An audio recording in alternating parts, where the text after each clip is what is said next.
بسم اللہ الرحمن الرحیم۔ السلام علیکم دوستو، یہ کہانی ہمیں ایک صحافی نے بھیجی ہے۔ ان کا نام فاطمہ زینب ہے اور وہ یہ کہانی اپنی زبانی ہمیں سنائیں گی۔ اس سے زیادہ ہم کچھ نہیں کہنا چاہتے کیونکہ کہانی سن کر آپ لوگ حیران رہ جائیں گے۔ ان کا کہنا ہے کہ ہسپتال میں سے ہمارے خبری نے کال کی تھی کہ یہاں پر ایک کیس آیا ہے اور آپ جلدی آ جائیے۔ یہ بات بڑی سنجیدہ ہے اور ہم لوگ فوراً اپنے کیمراز وغیرہ لے کر وہاں پہنچ گئے اور اسی طریقے سے اندر گئے جس طریقے سے ہم جاتے تھے، جو ہمارا ایک خاص طریقہ تھا۔ لیکن جب وہاں گئے تو میں نے خود ہی کیمرہ مینس کو کہا کہ پیچھے ہٹ جاؤ اور کوئی بھی ویڈیو یا رپورٹ نہیں بنائے گا۔ وہ لوگ حیران رہ گئے کہ ایسا کیوں تھا۔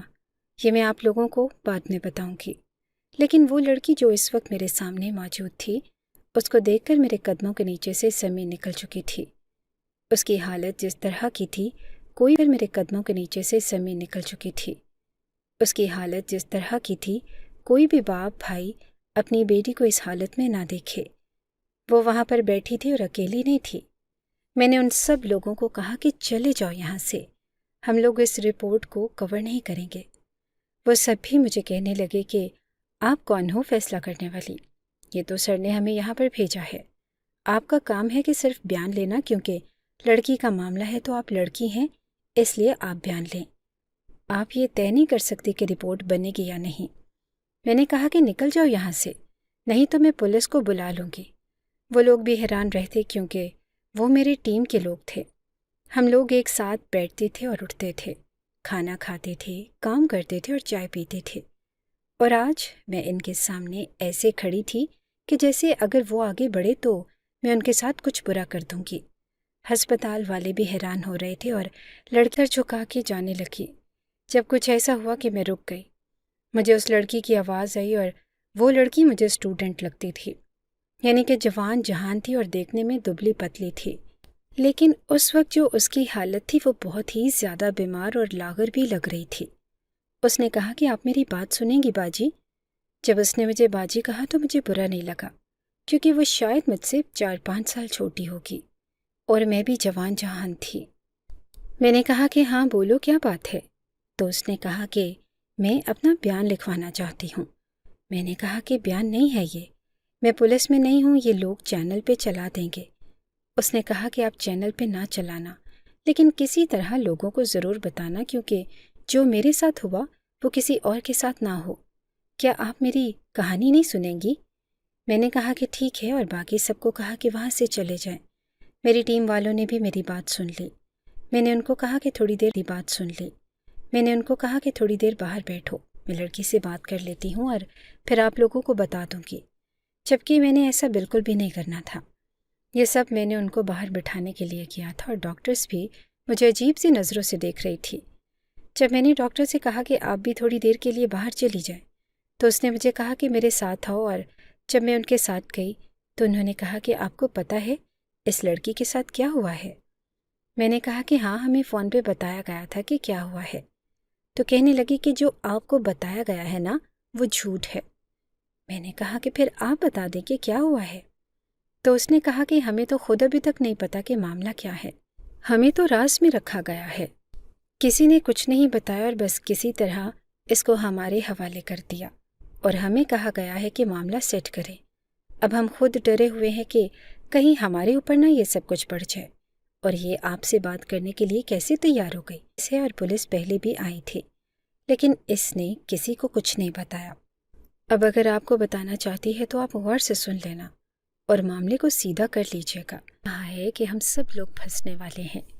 میں حیران تھی کہ ڈاکٹر کی باتیں بہت ہی زیادہ ٹینشن بھری تھی۔ میں نے انہیں کہا کہ فکر نہیں کریں، میں ادھر ہی ہوں، میں پورا معاملہ حل کروا کے جاؤں گی۔ میں واپس آ کے اس لڑکی کے پاس بیٹھ گئی اور میں نے کہا کہ اب بتاؤ تمہاری کیا کہانی ہے؟ تو اس نے کہا کہ میرا نام سونیا ہے اور میں مڈل کلاس فیملی سے تعلق رکھتی ہوں۔ میری ایک اور بھی بہن ہے، ماں باپ ہیں، بھائی ہے، اور ہمارے گھر میں ہمارے دادا بھی رہتے ہیں۔ جب وہ یہ سب کچھ بتا رہی تھی تو میں آس پاس دیکھ رہی تھی، کیونکہ اس وقت یہاں پہ نہ تو اس کے ماں باپ تھے، نہ بہن بھائی، اور نہ ہی دادا۔ وہ اس ہسپتال میں اکیلی تھی اور شاید اس نے بھی یہ محسوس کر لیا۔ تو کہنے لگی کہ وہ سب بھی ناراض ہیں۔ میں نے کہا کہ ناراض تو تبھی ہوتا ہے نا کوئی جب اپنے بھی یہ محسوس کر لیا۔ تو کہنے لگی کہ وہ سب بھی ناراض ہیں۔ میں نے کہا کہ ناراض تو تبھی ہوتا ہے نا کوئی جب اپنی مرضی کی ہوتی ہے۔ کیا یہ سب کچھ تمہاری اپنی مرضی سے ہوا ہے؟ تو کہنے لگی کہ نہیں، میری مرضی سے جو ہوا تھا وہ اتنی بڑی بات نہیں تھی، لیکن شاید پہلی دفعہ میں نے اپنی مرضی چلائی تھی، اور مجھے پہلے ہی کہہ دیا گیا تھا کہ اگر کوئی معاملہ خراب ہوا تو پھر ہم بیچ میں نہیں بولیں گے، لیکن مجھے کیا پتا تھا کہ واقعی ایسا ہو جائے گا۔ میں نے کہا کہ شروع سے بتاؤ۔ اس نے کہا کہ میں اپنے گھر کی چھوٹی بیٹی ہوں اور میں بہت لاڈلی تھی۔ سب لوگ مجھ سے بہت زیادہ پیار کرتے تھے اور ہم لوگ چھوٹے سے گھر میں رہتے تھے۔ جب میں نے اپنے آگے کی پڑھائی کرنے کی بات کی تو میرے گھر والوں نے کہا کہ ہم نے تو پہلے ہی تمہارے لیے رشتہ تلاش کر لیا اور اب تمہاری شادی کرنی ہے۔ میں نے کہا کہ نہیں، مجھے اتنی جلدی شادی نہیں کرنی، آپ لوگ مجھے 2 سال کا وقت دے دیں، تھوڑا سا وقت دے دیں اور ایک کے ہاتھ میں آ جائے، اس کے بعد میں آپ لوگوں کو کچھ نہیں کہوں گی۔ اس طرح کر کے میں نے ان لوگوں کو مجھے آگے بڑھانے کے لیے منا لیا، لیکن یہ اتنا آسان نہیں تھا۔ میری ماں نے کہا کہ چلو ٹھیک ہے، کروا لیتے ہیں، 2 سال کی تو بات ہے، اور ویسے بھی ابھی کون سی اتنی اس کی عمر ہے، اور جب ہو جائے گی پڑھائی اس کی۔ جب انہوں نے مجھ سے پوچھا کہ تم نے کیا پڑھنا ہے اور کیا کرنا ہے، تو میں نے جس کورس کا نام لیا وہ بہت ہی الگ قسم کا کورس تھا، اور مجھے پتا تھا کہ اگر اس میں نے زیادہ پڑھائی نہ بھی کی تو مجھے اچھی نوکری مل جائے گی۔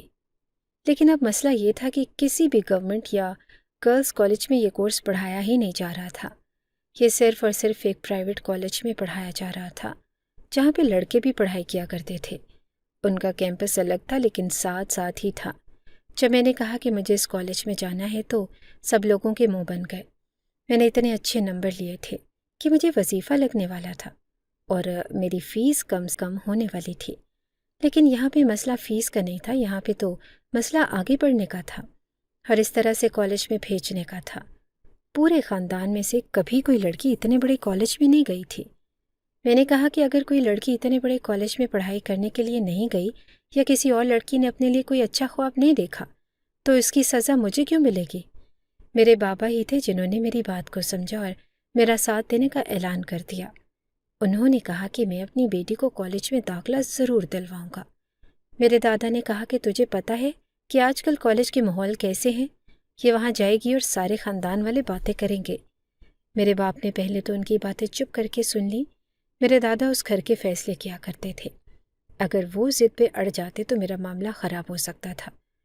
کہنے لگے کہ خاندان والوں نے اس کی ابھی تک کی پڑھائی نہیں کروائی، خاندان والے نہیں اس کو رات کو گود میں اٹھا کے سیر کرواتے تھے، جب اس کے پیٹ میں درد ہوتا نے اس کی انگلی پکڑ کے سے چلنا نہیں سکھایا، میں نے سکھایا ہے۔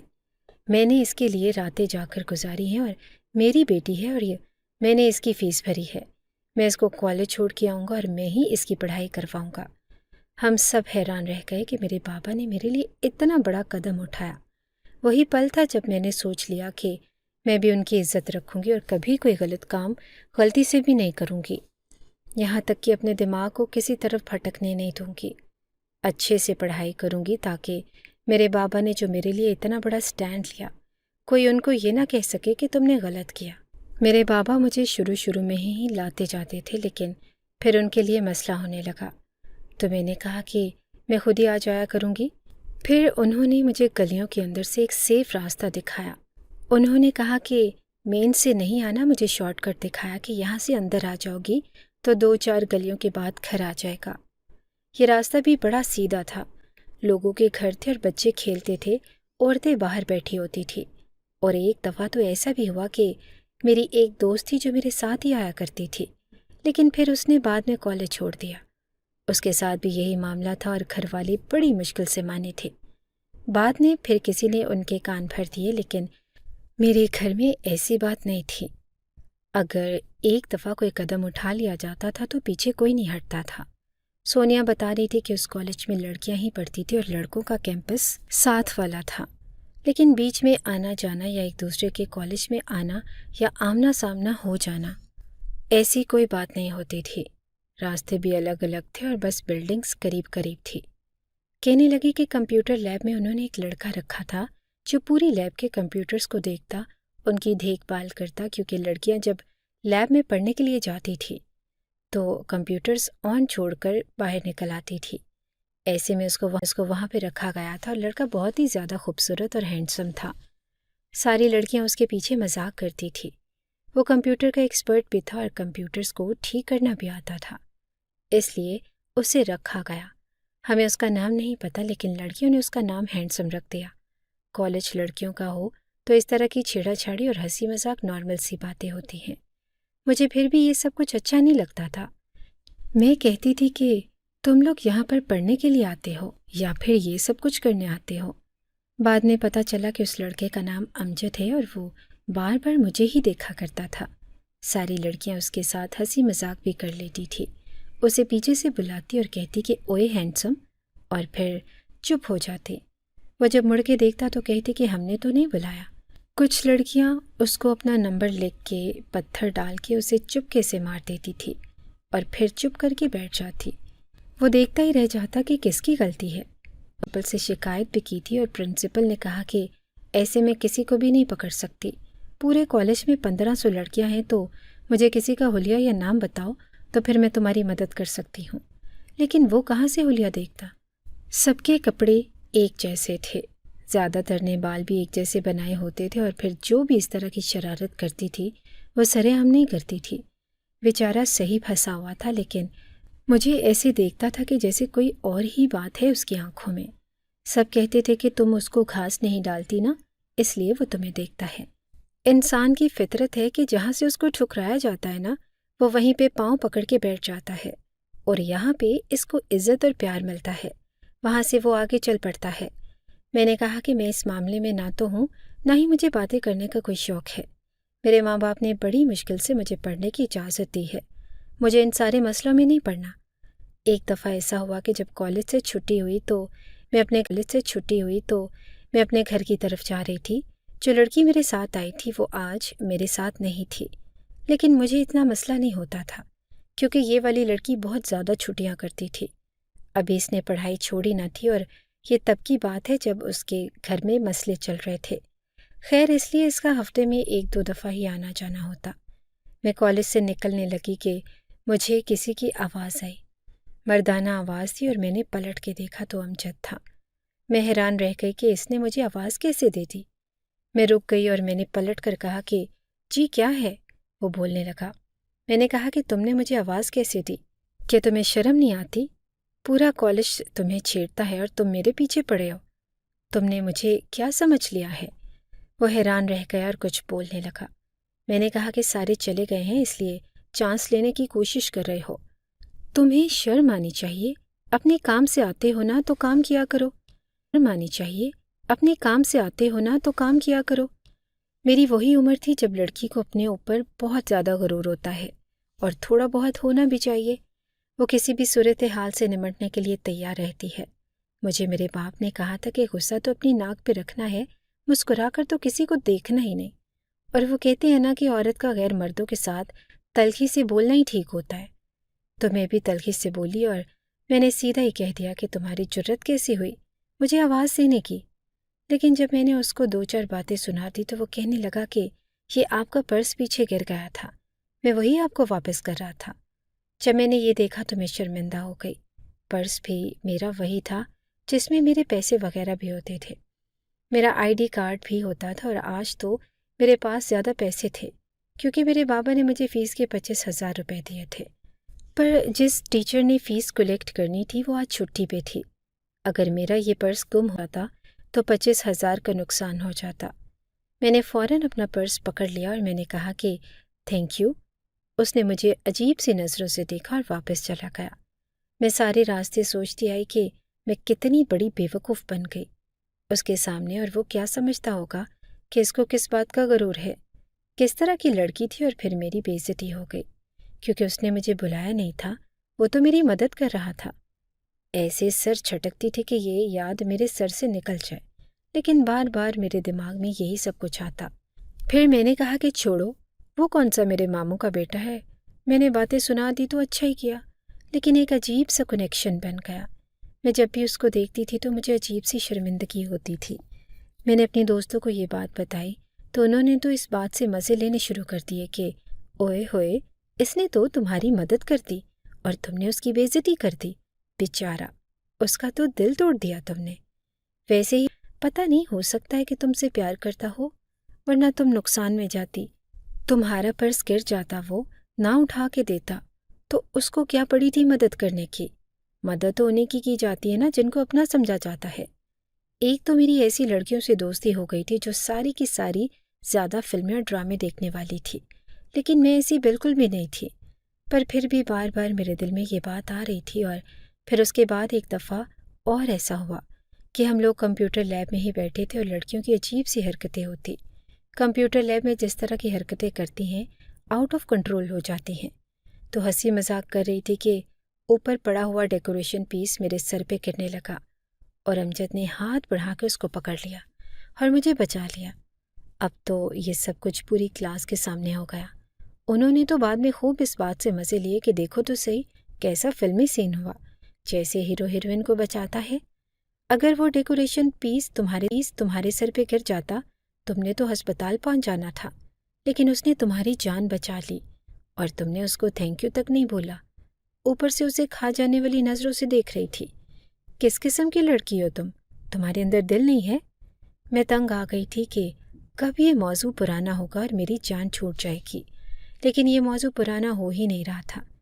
مجھے لڑکیوں نے اتنا غصہ دلا دیا اور مجھے بار بار کہتی تھی کہ جا کے اس کو تھینک یو بولو، تھینک یو بول دو۔ میں بھی چلی گئی اور میں نے تھینک یو بولنے کی بجائے یہ کہا کہ آپ کو ہیرو بننے کی کوئی ضرورت نہیں تھی۔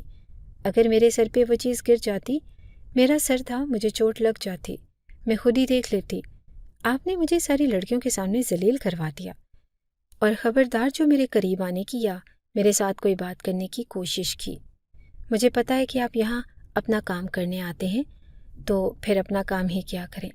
میں اتنا ہی کہوں گی کہ اگر کبھی میرے سر پہ پہاڑ بھی گر رہا ہو تو آگے سے کوئی جواب نہیں دیا۔ بس اس کے بعد میرا اس کے ساتھ کوئی معاملہ نہیں تھا، اور وہ لڑکیاں بھی ایسی تھی کہ ان کو نئے موضوعات مل گئے تو وہ اس بارے میں بھول گئی۔ پر مجھے کیا پتا تھا کہ یہ سب کچھ میری زندگی کے ساتھ ساتھ چلنے والا ہے، کیونکہ ابھی میرے ساتھ کچھ بہت برا ہونے والا تھا۔ میں اس لڑکے کو 2 دفعہ باتیں سنا چکی تھی اور وہ آگے سے کچھ بولتا نہیں تھا۔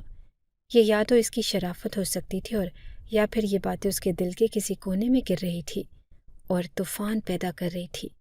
لیکن مجھے اندازہ نہیں تھا کہ وہ کمپیوٹر ایکسپرٹ تھا، تو سارے کالج کا ریکارڈ بھی اس کے پاس ہوتا تھا۔ میرے ریکارڈ کے ساتھ کوئی مسئلہ بن گیا اور پتہ چلا کہ میری فیس تو 2 مہینے سے جا رہی ہے، لیکن ریکارڈ میں نہیں۔ پتہ نہیں ریکارڈ میں یہ بات کون نہیں ڈال رہا تھا، لیکن میرے لیے پرابلم تھی، کیونکہ اگر ایسا ہو گیا ہوتا تو مجھے 20-25 ہزار روپے دینے پڑتے اور میں بڑی مصیبت میں پھنس جاتی۔ میرے گھر دینے پڑتے اور میں بڑی مصیبت میں پھنس جاتی۔ میرے گھر والوں نے میری پڑھائی کے لیے پہلے ہی قرضے اٹھائے ہوئے تھے۔ میرے باپ کو روز 2-4 لوگ کہتے کہ اس کو کالج سے نکال لو، نہیں تو کنگال ہو جاؤ گے، پر میرے بابا کہتے تھے کہ اب داخل کروایا ہے تو اس کی زندگی کے سال تو ضائع نہیں کر سکتے۔ میں نے یہ بات گھر میں نہیں بتائی تھی، کیونکہ گھر سے تو فیس چلی گئی تھی۔ اب اگر میں کہتی کہ 2 مہینے کی فیس نہیں گئی تو وہ لوگ تو یہی کہتے کہ لگتا ہے کہ تم نے پیسے کہیں اور لگا دیے، یا پھر تم نے پیسے گرا دیے، اور تمہاری لاپرواہی کی وجہ سے ہمیں دوبارہ فیس دینی پڑے گی۔ اس لیے میں نے سوچا کہ پہلے کالج والوں سے جا کے بات کروں گی۔ جب میں نے بات کی تو انہوں نے کہا کہ امجد سے جا کے بات کرو، اس سے بتاؤ، اپنا رول نمبر وغیرہ بتاؤ، تمہارا معاملہ حل کروا دے گا۔ اب میں اس سے بات نہیں کرنا چاہتی تھی، لیکن وہی کمپیوٹر ایکسپرٹ تھا اور ساری ریکارڈ رکھنا اسی کا کام تھا۔ تو میں اس کے پاس چلی گئی اور میں نے کہا کہ وہ مجھے اپنے ریکارڈ کے بارے میں پوچھنا ہے۔ میرے پاس ساری یہ رسیدیں ہیں، پرچیاں ہیں، اور میں نے پتہ کرنا ہے کہ میری کون سی فیس نہیں گئی۔ اس نے کہا کہ میں ابھی مصروف ہوں اور آپ چھٹی کے وقت آ جانا۔ میں نے کہا کہ چھٹی کے وقت کیسے؟ چھٹی کے وقت تو میں نے گھر جانا ہے۔ تو اس نے کہا کہ 5-10 منٹ کا کام ہوگا، اور میں نے کہا تو پھر ابھی کروا دیں۔ اس نے کہا کہ ابھی نہیں ہو سکتا، ابھی میں دوسرا کام کر رہا ہوں اور میں پہلے ہی بڑی پریشان تھی۔ اب میں کیا اس کی منتیں کرتی، اسے اور زیادہ باتیں کرتی۔ میں نے کہا کہ ٹھیک ہے۔ جب چھٹی ہوئی تو میں آفس میں آ گئی۔ ابھی آفس میں اور لوگ بھی تھے اور 1-2 لڑکیاں بھی بیٹھی تھی، لیکن تھوڑی دیر کے بعد لڑکیاں چلی گئی اس نے کہا کہ آپ سائڈ پر بیٹھ جائیں اور اپنی پرچیاں مجھے دے دیں، میں دیکھ لیتا ہوں، اور میں نے اسے رسیدیں پکڑا دی اور وہ کمپیوٹر کی طرف دیکھتے ہوئے مصروف ہو گیا۔ اب مجھے سمجھ نہیں آ رہی تھی کہ میں یہاں بیٹھی رہوں یا چلی جاؤں۔ تھوڑی دیر کے بعد میں اٹھی تو میں نے کہا کہ میں چلتی ہوں، پھر آپ کل ہی دیکھ لیجیے گا۔ اس نے کہا کہ نہیں، آپ کا کام ہو گیا۔ وہ مجھے 5 منٹ کا ویٹ کرنے کے لیے کہتا تھا، لیکن 20 منٹ تک میں بیٹھی رہتی تھی کیونکہ بار بار بات نہیں کر سکتی تھی۔ ایک عجیب سی جھجک تھی جو میرے اندر نہیں ہونی چاہیے تھی۔ مجھے سیدھی بات کرنی چاہیے تھی کہ بھائی میرا کام کرو اور میں نے گھر بھی جانا ہے۔ تھوڑی دیر کے بعد اس نے کہا کہ آپ ذرا ادھر آئیے، وہ بایو میٹرک کرنی ہے۔ وہ مجھے ایک کمرے میں آنے کا بول رہا تھا۔ وہاں یہ مشین بھی پڑی ہوئی تھی اور کمپیوٹرز بھی، ویسے ہی کمرہ تھا جیسے آفس کا یا کلرک کا آفس کا کمرہ ہوتا ہے۔ میں اندر چلی گئی، لیکن وہی میری سب سے بڑی غلطی تھی کیونکہ اس کے بعد میری آنکھ ہسپتال میں کھلی۔ پولیس بھی سامنے کھڑی تھی اور میڈیا والے بھی، لیکن میرے گھر والوں نے کہا کہ ہماری بیٹی کے ساتھ کچھ بھی نہیں ہوا، ہم نے کوئی رپورٹ نہیں کروانی۔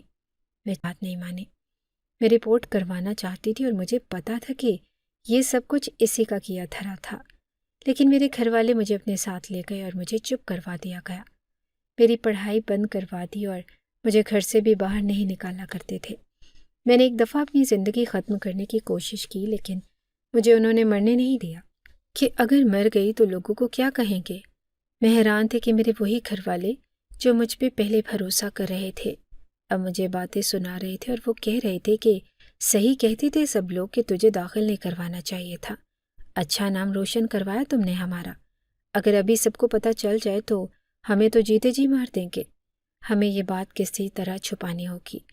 میں کہتی تھی کہ یا تو مجھے میرے حق کے لیے لڑنے دو اور یا پھر مجھے اس دنیا سے جانے دو۔ یہ تو وہی بات ہو گئی کہ کوئی زور سے آپ کا گلا پکڑ لے اور پھر آپ کو کہے کہ لمبا سانس لو، تو سانس کیسے آئے گا؟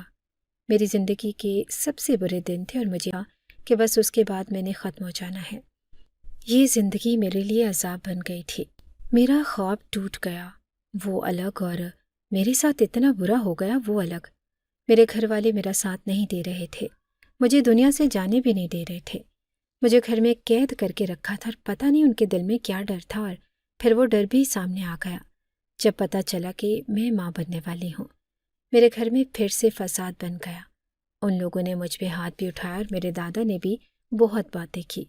میری ماں مجھے ڈاکٹر کے پاس لے گئی، ڈاکٹر نے یہ سب کرنے سے انکار کر دیا تو ایک دائی کے پاس لے گئے اور اس نے کہا کہ لڑکی بڑی کمزور ہے، لگتا ہے کہ اس نے پچھلے 1-2 مہینے سے ٹھیک سے کچھ کھایا بھی نہیں، اگر یہ سب کچھ کرتے ہوئے اس کی جان چلی گئی تو پھر میں ذمہ دار نہیں ہوں۔ میری ماں نے کہا کہ آپ بس دوائی دے دو۔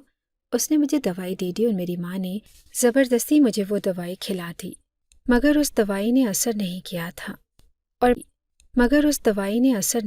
تھا اور پتہ تب چلا جب 5واں مہینہ شروع ہو چکا تھا۔ میرے ماں باپ آپس میں لڑ رہے تھے کہ میرا باپ کہہ رہا تھا کہ تمہاری وجہ سے ہوا ہے، جب تم اس کو ساتھ لے کے گئی تو پورا کام کیوں نہیں کروا کے آئی؟ میری ماں نے کہا کہ اس نے جو دوائی دی تھی میں نے تو دے دی تھی، اب اس پہ اثر نہیں ہوا تو ہم کیا کریں؟ جب میں نے سونیا کی کہانی یہاں تک سن لی تو میں حیران رہ گئی کہ اس کے ساتھ کیا کچھ نہیں ہوا۔ شاید تھوڑے سے الفاظ میں آپ لوگوں کو اندازہ نہیں ہوا ہوگا کہ یہ سب کیا تھا، لیکن آپ خود سوچیں کہ ایک تو اس کے ساتھ اتنا بڑا ظلم ہوا، پھر اس کی پڑھائی بھی ختم کروا دی گئی اور پھر اس کو کمرے میں بند رکھا گیا۔ اسے دن رات باتیں سنائی ہوں گی اور پتہ نہیں ٹھیک سے کھانا دیا ہوگا یا نہیں، تکلیف میں کسی نے درد کی دوائی بھی دی ہوگی یا نہیں، اسے رونے کے لیے اکیلا چھوڑ دیا ہوگا، اسے ایسے چھپایا جا رہا ہوگا جیسے کوئی کسی جلی ہوئی پرانی خراب ہوئی چیز کو چھپایا جاتا ہے کہ بدبو پورے گھر میں نہ پھیل جائے۔ تو پھر اس کے بعد اسے جس طرح سے زبردستی دوائی دی گئی ہوگی اور بعد میں پتہ چلا تو گھر میں نئے نئے فساد ہوئے ہوں گے۔ آپ لوگوں کو کیا لگتا ہے کہ یہ سب کچھ آسان ہے؟ سونیا کی طبیعت اچانک سے خراب ہونے لگی۔ میں نے کہا کہ کیا بات ہے، میں ڈاکٹر کو بلاتی ہوں، تو اس نے کہا کہ نہیں، ڈاکٹر کو نہیں بلائیں، میں آپ کو اپنی پوری کہانی سنانا چاہتی ہوں۔ میں نے کہا کہ اس کے بعد کیا ہوا؟ تو اس نے مجھے اس سے بھی زیادہ عجیب بات بتائی اور اس کا مجھے اندازہ تک نہیں تھا۔ کہنے لگی کہ میری طبیعت خراب ہونے والی تھی اور مجھے پہلے ہی پتہ چل گیا تھا، لیکن اس سے پہلے میرے نام ایک پارسل آیا۔ میرے ماں باپ نے کہا کہ اب اس کے نام کیا آ گیا، تو وہ ایک کتاب تھی۔ میں حیران تھی کہ کس نے یہ کتاب بھیجی کیونکہ میں نے تو منگوائی بھی نہیں تھی، لیکن گھر والے سمجھے کہ شاید کوئی پرانا پارسل منگوایا ہوا ہے کیونکہ میں کتابیں منگواتی رہتی تھی۔ وہ کتاب میرے پاس آ منگوائی۔ پہلے ہی سب لوگ میرے دشمن ہو چکے تھے، ایسے ہی میں نے ان کو کسی اور حیرانگی والی بات میں نہیں ڈالا تو وہ کہتے کہ اس کے پیچھے بھی اس کی کوئی کہانی ہے۔ میری بہن نے وہ پارسل پہلے ہی کھول کے دیکھ لیا، کتاب ہی تھی، اور اس نے لا کے میرے سامنے رکھ دیا اور کہا کہ یہ لو، بڑا شوق تھا تمہیں پڑھائی کرنے کا، کتابیں پڑھنے کا، بڑا منہ روشن ہو گیا، دیکھو تو صحیح ذرا اپنا چہرہ، ابھی تو تمہاری اور بھی زندگی برباد ہو رہی ہے۔ میں نے کہا کہ میری بہن ہو کہ ایسی باتیں کرتی ہو، تو کہنے لگی کہ ہاں، تم نے پڑھائی کا شور ڈالا تو تمہارے پیچھے مجھے بھی پڑھائی کرنی پڑتی تھی، اچھا ہوا کہ تمہارے ساتھ یہ سب کچھ ہوا، اب مجھے بھی نہیں پڑھائیں گے کیونکہ مجھے پڑھنے کا کوئی شوق نہیں۔ میں حیران رہ گئی اور میں نے کہا کہ تم تو میری بہن ہو اور کم سے کم تم تو سمجھو۔ تو کہنے لگی کہ میں کیا سمجھاؤں، نہیں کرنی تھی غلطی، نہیں پڑھنا تھا، اور نہیں پڑھنا تھا ان کاموں میں۔ تمہاری دوست بھی کہہ رہی تھی کہ اس شخص نے تمہاری لیب میں جان بچائی تھی، اس کا مطلب کہ تم دونوں کو پہلے سے ہی کوئی چکر چل رہا تھا۔ میں نے کہا کہ تم نے یہ بات گھر والوں کو تو نہیں بتائی؟ تو کہنے لگی کہ نہیں بتائی، بہن ہو تمہاری، نہیں تو بتا دیتی۔ میں نے کہا کہ اتنا کچھ جو زہر اگل کے میرے سامنے جا رہی ہو تو یہ بھی بتا دو کہ اب میرے ساتھ اور کیا برا ہو سکتا ہے۔ اس نے کہا کہ بتا دیا نا تو شام تک 2-4 تھپڑ پڑ جائیں گے، اور وہ وہاں سے چلی گئی۔ مجھے بڑا افسوس ہوا اور میری آنکھوں میں آنسو تھے، لیکن اب میں رو رو کے تھک گئی تھی۔ میں روتی تھی تو آنسو نہیں نکلتے تھے۔ میں نے اس کتاب کو کھولا، یہ تو کوئی کمپیوٹر کی کتاب تھی، لیکن میں نے اس کو کب آرڈر دیا پتہ نہیں، یہ میرے نام پہ کیسے آ گئی تھی۔ ایسے ہی میں نے اس کے صفحے پلٹے تو بیچ میں سے ایک خط ملا، جسے دیکھ کر میں حیران رہ گئی کہ یہ خط اس کتاب کے اندر کیا کر رہا ہے۔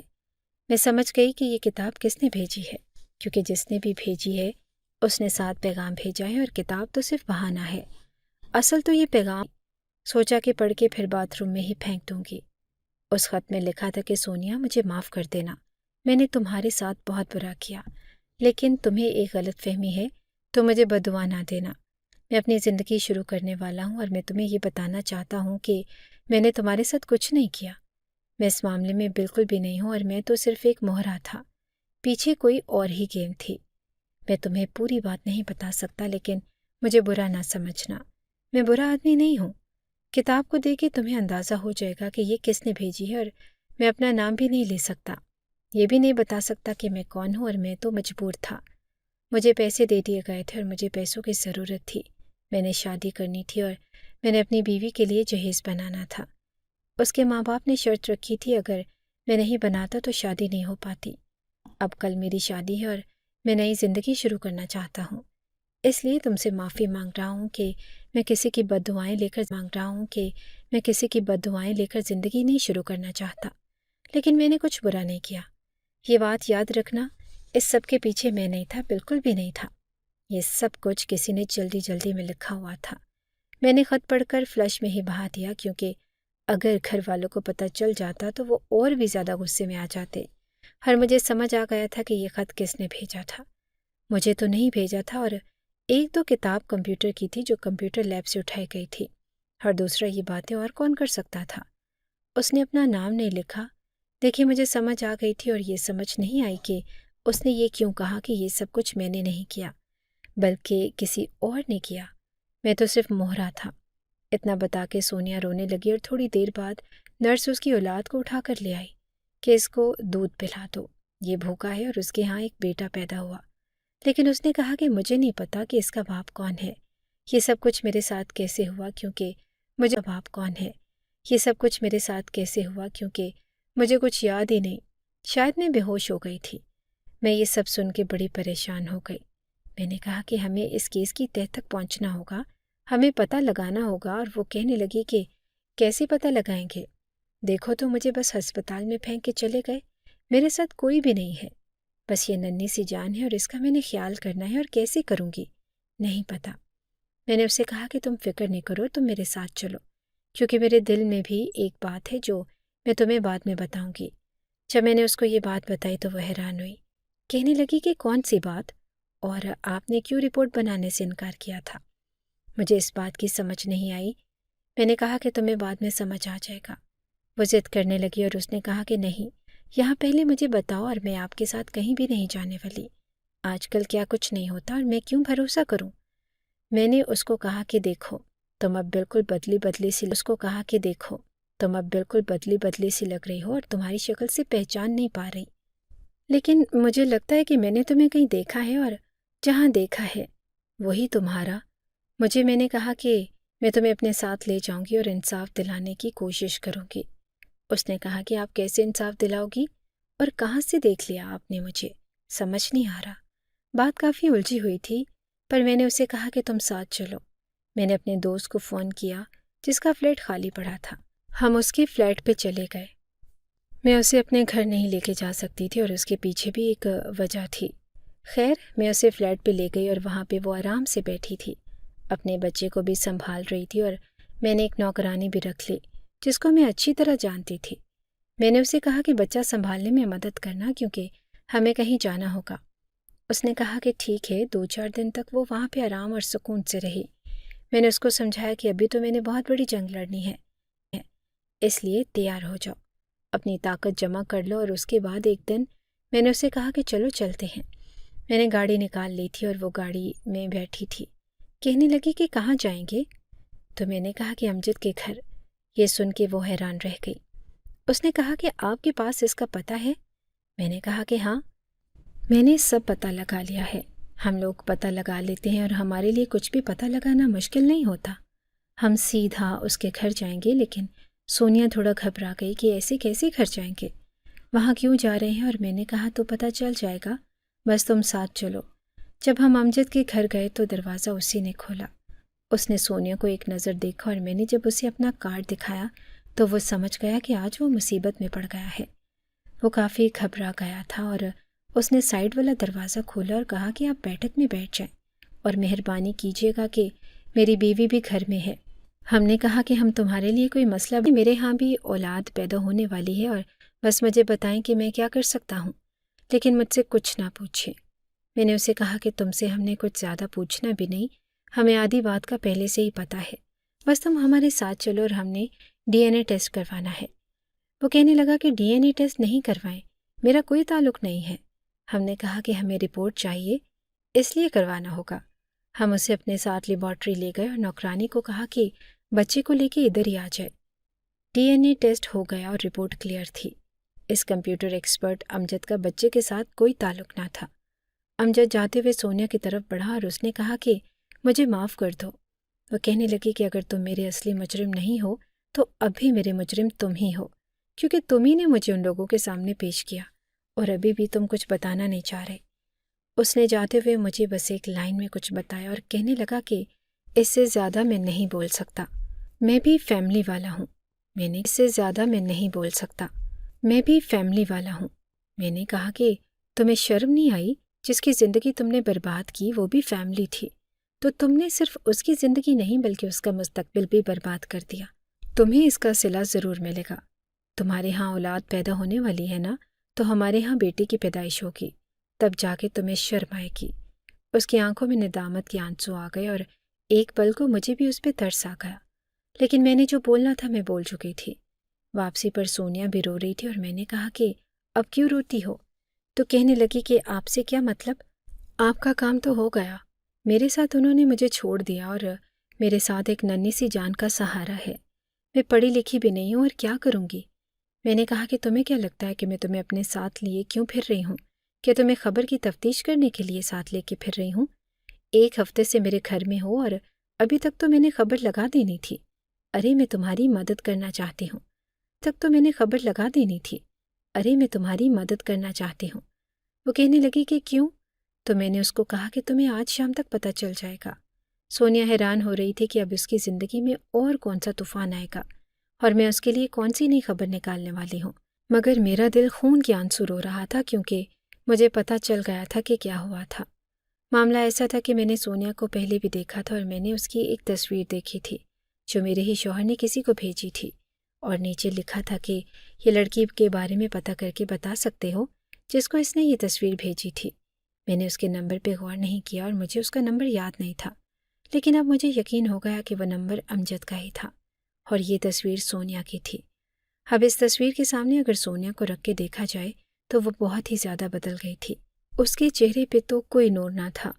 بہت زیادہ بیمار رہنے کی وجہ سے اتنا زیادہ دکھ جھیل کر انسان کی شکل بدل جاتی ہے۔ اس کی بھی شکل بدل گئی لیا اور مجھے پتہ چل گیا کہ یہ سب کچھ میرے شوہر کا کیا دھرا ہے، کیونکہ اس سے پہلے میں نے اس کے 1000 افیئر پکڑے تھے۔ اس لیے میں نے ان لوگوں سے کہا کہ آپ لوگ اس معاملے پہ نہیں بولیں گے، اور میں وہاں سے جا رہی تھی اور سیدھا جا کر اپنے شوہر سے ہی بات کرنے والی تھی، لیکن مجھے سونیا نے روک لیا اور اپنی کہانی کے بارے میں بتانے لگی۔ یہ بات اس طرح سے بھی سچ ثابت ہوتی ہے کہ جس کالج میں سونیا پڑھتی تھی اس کالج میں میرے شوہر کے بھی شیئرز تھے، یعنی کہ وہ بھی وہاں کا پارٹنر تھا اور پارٹنرشپ پہ مالک تھا۔ ساری بات کلیئر ہو چکی تھی۔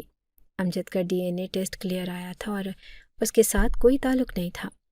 اب میں اپنے شوہر کا DNA ٹیسٹ کرواتی یا نہ کرواتی، مجھے پتہ چل گیا تھا کہ یہ سب کچھ اسی کا کیا دھرا ہے، کیونکہ جن تاریخ کو میں یہ سب کچھ ہوا تھا مجھے وہ دن بھی یاد آ گیا تھا۔ میرا شوہر اس دن رات کو گھر نہیں آیا تھا، اور جب میں نے اسے فون کیا تو اس نے کہا کہ میں کسی بہت بڑی میٹنگ میں پھنسا ہوا ہوں۔ تو یہ تھی اس کی میٹنگ۔ پہلے تو غیر عورتوں سے چکر چلاتا تھا اور ان کے گھر جایا کرتا تھا، محفلوں میں جایا کرتا تھا اور مجرے سنتا تھا، لیکن اب یہ کیا کہ کسی شریف کی بیٹی کو مجبور کر کے اس کی زندگی برباد کر دی۔ میرے شوہر نے اچھا نہیں کیا تھا۔ میں خود صحافی تھی اور میں ظلم کا ساتھ نہیں دے سکتی تھی۔ میں نے سوچ لیا کہ میں نے آگے کیا کرنا ہے، لیکن سب سے پہلے مجھے سونی کی مدد کرنی تھی، کیونکہ اس میں اس کا کوئی قصور نہیں تھا۔ میں نے سوچا کہ میں اس کے لیے اچھا سا سیٹ اپ بناؤں گی جس میں وہ اپنے بچے کا بھی خیال کر سکے اور تھوڑے بہت پیسے بھی کما سکے۔ میں نے اسے اپنی سیکرٹری کے طور پہ رکھ لیا اور بچے کا خیال رکھنے کے لیے اسی عورت کو اس کے ساتھ رکھا تھا کہ وہ اکیلی نہ رہے، اور وہ عورت ہمارے بچپن سے ہمارے ساتھ ہے اور ہماری خاندانی نوکر بھی ہے۔ اس کا اچھے سے خیال بھی رکھے گی اور اسے ساری چیزوں کا پتہ بھی ہے۔ سننے میں عجیب لگتا ہے، لیکن سونیا کے ساتھ اتنا برا ہو گیا، پر اس کے ماں باپ میں سے کسی نے بھی ابھی تک اس سے رابطہ نہیں کیا، جیسے ان کو پتہ ہی نہیں کہ ہماری بیٹی کہاں ہے اور کس حال میں ہے اور اس کے ساتھ کیا ہوا ہے۔ ان کو کچھ لینا دینا ہی نہیں، اور سننے میں آیا ہے کہ سونیا کی دوسری بہن کی شادی ہو رہی ہے۔ شاید اسی لیے وہ پیچھے ہٹ رہے ہیں کہ کہیں ہماری دوسری بیٹی کا رشتہ نہ خراب ہو جائے۔ میں نے اپنے شوہر سے بات کی تو اس نے کہا کہ مجھے یاد نہیں، آپ اندازہ لگا سکتے ہیں کہ یہ لوگ کس قسم کے ہیں۔ دولت کا نشہ ان کے سر پہ چڑھ چکا ہے، اور اب میں اپنے لیے پریشان ہوں کہ میں کیا فیصلہ کروں، کیونکہ میرے بھی 2 بچے ہیں۔ اپنے بچوں کو اور شوہر کو چھوڑ کے میں اس فیلڈ میں اس لیے آئی کیونکہ پڑھی لکھی تھی، اور میں نے ڈپریشن کم کرنے کے لیے ایک کام پہ لگ گئی۔ یہ نہیں پتا تھا کہ ایک دن میرے سامنے کوئی ایسی لڑکی آ جائے گی جس کے ساتھ برا کرنے والا میرا اپنا ہی شوہر ہوگا۔ میں نے اس کا انصاف کرنے کی کوشش کی تو میرا اپنا گھر برباد ہو جائے گا، اور یہ سلسلہ یوں ہی چلتا گیا۔ ابھی بھی پریشان ہوں کہ کیا کروں اور کیا نہ کروں۔ ہم کچھ ہو رہا ہے اور مجھے ایسے لگتا ہے کہ چپ رہنے کا ٹائم نہیں، کیونکہ جتنا آپ چپ رہیں گے اتنی ہی اس طرح کے واقعات رونما ہوں گے۔ لیکن اس بات کو 10 مہینے ہونے والے ہیں، اور نہ تو ہمارے پاس کوئی ثبوت ہے اور نہ ہی ہمارے پاس کوئی پکا بیان ہے۔ صرف یہ بات ہی طے کر سکتی ہے کہ یہ بچہ میرے شوہر کا ہے، لیکن اتنے بڑے آدمی کو قابو کرنا آسان نہیں۔ بہرحال میں اپنی کوشش میں لگی ہوئی ہوں۔ آپ لوگ مجھے اپنے کارآمد مشورے ضرور دیجیے۔ آپ لوگوں میں سے ضرور کوئی وکیل۔ اگر آپ کو ہماری یہ کہانی اچھی لگی ہے تو ہماری کہانی کو لائک کیجیے، اور اس طرح کی مزید کہانیاں سننے کے لیے ہمارے چینل کو سبسکرائب کیجیے۔ کہانی سننے کا شکریہ۔ آپ سے ملاقات ہوگی اگلی ویڈیو میں، تب تک کے لیے اللہ حافظ۔